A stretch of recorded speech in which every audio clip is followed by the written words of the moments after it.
Hello' everyone, আপোনালোকক মোৰ অন্য এটা ভিডিঅ'লৈ স্বাগতম জনাইছোঁ।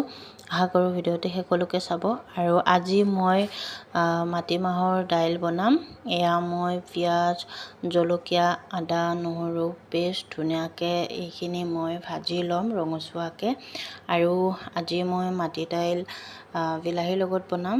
এয়া মই এটা বিলাহী ধুনীয়াকৈ কাটি মই এইখিনি ধুনীয়াকৈ ভাজি ল'ম। ইয়াতে মই জোখমতে নিমখ, হালধি, জিৰা গুড়ি 2 চামুচ আৰু এচামুচ সৰু চামুচেৰে জলকীয়া গুড়ি দি লৈছোঁ। এইখিনি মই ধুনীয়াকৈ মিক্স কৰি ল'ম।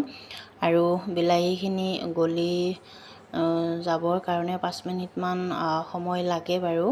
এইখিনি মই ধুনীয়াকৈ বিলাহীখিনি গলিবৰ কাৰণে এনেকৈ মই লৰাই থাকিম। আৰু 5 মিনিট পিছত এয়া মোৰ বিলাহীখিনি গলি গৈছে।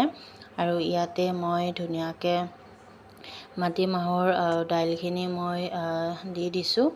আৰু এইখিনি মই ধুনীয়াকৈ দি এইখিনি লৰাই দিছোঁ, গোটেইখিনি মিক্স কৰি দিছোঁ। আৰু এতিয়া মই এইখিনি ঢাকনি লগাই প্ৰায় 5 মিনিটমান এনেকৈ মই ৰাখি দিম, এটা উতল আহিবৰ কাৰণে। আৰু এয়া মোৰ উতলিয়ে আছে দাইল। আৰু এইখিনি মই আৰু অকণমান গ্ৰেভি টাইপ হ'ব দিম, কাৰণ মাটি দাইল মানে বেছি পনীয়া হ'লে ভাল নালাগে। আৰু মই কোৱা ধৰণে আপোনালোকে এবাৰ ট্ৰাই কৰি চাব। আৰু কেনেকুৱা লাগে খাই জনাবলৈ নাপাহৰিব। মই সঁচাকৈ কৈছোঁ, ইমানেই টেষ্টি হয়। আপোনালোকে বনাই খাই মোক ক'ব লাগিব, সঁচাকৈ বিৰাট টেষ্টি।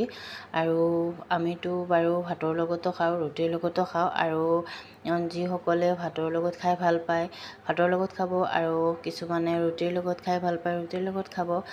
সঁচাকৈ বিৰাট টেষ্টি হয়। আৰু দেখিবলৈ ইমান ধুনীয়া হৈছে, কালাৰটো চাওকচোন দাইলখন। আৰু মাটি দাইলটো বহুত প্ৰিয় হয় বাৰু। আৰু এয়া ধুনীয়াকৈ মাটি দাইল মোৰ হৈয়ে গ'ল খাব পৰা। এয়া গৰমে গৰমে ভাতৰ লগত নহ'লে ৰুটিৰ লগত। আজি পিছে মই ভাতৰ লগতে খালোঁ। সঁচাকৈ বিৰাট টেষ্টি হৈছে দেখিবলৈ। আৰু আপোনালোকে ভিডিঅ'টি চাই ভাল পালে লাইক, কমেণ্ট এণ্ড ছাবস্ক্ৰাইব কৰি দিব। আজিলৈ আহিছোঁ, বাই বাই।